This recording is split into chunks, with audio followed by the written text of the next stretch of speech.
हर हर महादेव। आप सभी को वट सावित्री की बहुत बहुत हार्दिक शुभकामनाएं। वट सावित्री व्रत पति की दीर्घायु, अखंड सौभाग्य और सुखी वैवाहिक जीवन के लिए अत्यंत श्रेष्ठ माना जाता है। इस दिन सुहागन महिलाएं बरगद के पेड़ की पूजा करके देवी सावित्री और सत्यवान की कहानी सुनती हैं। देवी सावित्री, जिन्होंने अपने दृढ़ निश्चय से यमराज जी से अपने पति सत्यवान के प्राण वापस लाए थे, और यह व्रत अटूट प्रेम और समर्पण का प्रतीक है। तो आप सब भी अपने पति की दीर्घायु और अखंड सुहाग की कामना से इस व्रत कथा को श्रद्धा और विश्वास के साथ पूरा सुनिए। सावित्री और सत्यवान की कथा सबसे पहले महाभारत के वन पर्व में मिलती है, जब युधिष्ठिर महाराज ने मार्कंडेय ऋषि से पूछा था कि हे ऋषिवर, क्या कोई और भी ऐसी स्त्री थी जिसने द्रौपदी जितना कठिन व्रत किया था। मार्कंडेय ऋषि उन्हें विस्तार पूर्वक देवी सावित्री की कथा सुनाते हैं, जिसे एक समय महादेव जी ने देवी पार्वती को सुनाया था। कथा के अनुसार मध्य देश के राजा अशुपति ने पत्नी सहित संतान के लिए सावित्री देवी का विधि पूर्वक व्रत और पूजन करके पुत्री होने का वर प्राप्त किया। सर्वगुण संपन्न देवी सावित्री ने पुत्री के रूप में अशुपति के घर कन्या के रूप में जन्म लिया। कन्या की युवा होने पर अशुपति ने अपने मंत्री के साथ सावित्री को अपना पति चुनने के लिए भेज दिया। सावित्री अपने मन के अनुकूल वर का चयन करके जब वापस लौटी तो उसी दिन देवर्षि नारद ने उनसे यहाँ पधारे।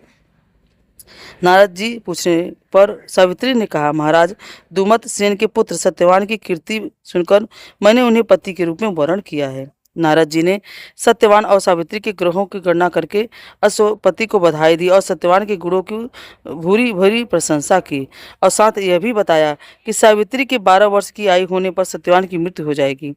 नारद जी की बात सुनकर राजा अशुपति का चेहरा मुरझा गया। उन्हें यह बात जानकर बड़ा दुख पहुंचा। तब उन्होंने अपनी पुत्री सावित्री से किसी अन्य को अपना पति चुनने की सलाह दी, किंतु सावित्री ने उत्तर दिया कि पिताजी, आर्य कन्या होने के नाते जब मैं सत्यवान का वरण कर चुकी हूँ, तो अब वे चाहे अल्पायु हों या दीर्घायु हों, मैं किसी अन्य को अपने हृदय में स्थान नहीं दे सकती।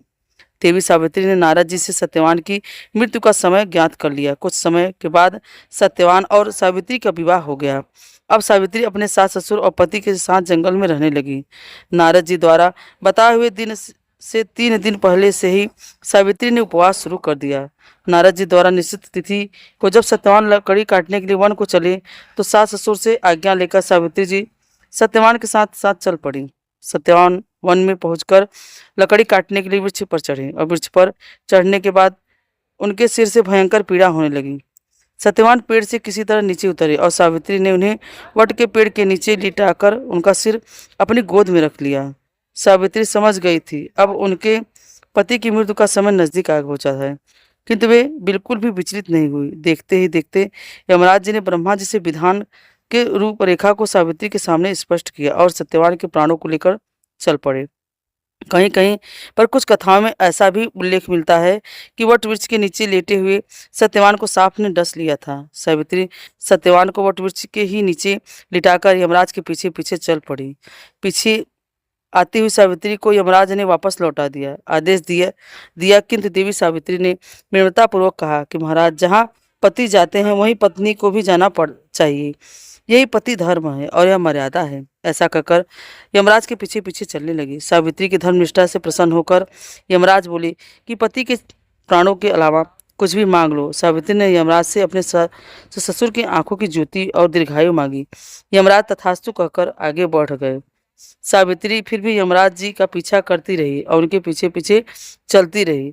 यमराज ने अपने पीछे आती सावित्री से फिर वापस लौट जाने का आग्रह किया, तो सावित्री बोली कि प्रभु, पति के बिना नारी के जीवन की कोई सार्थकता नहीं होती है।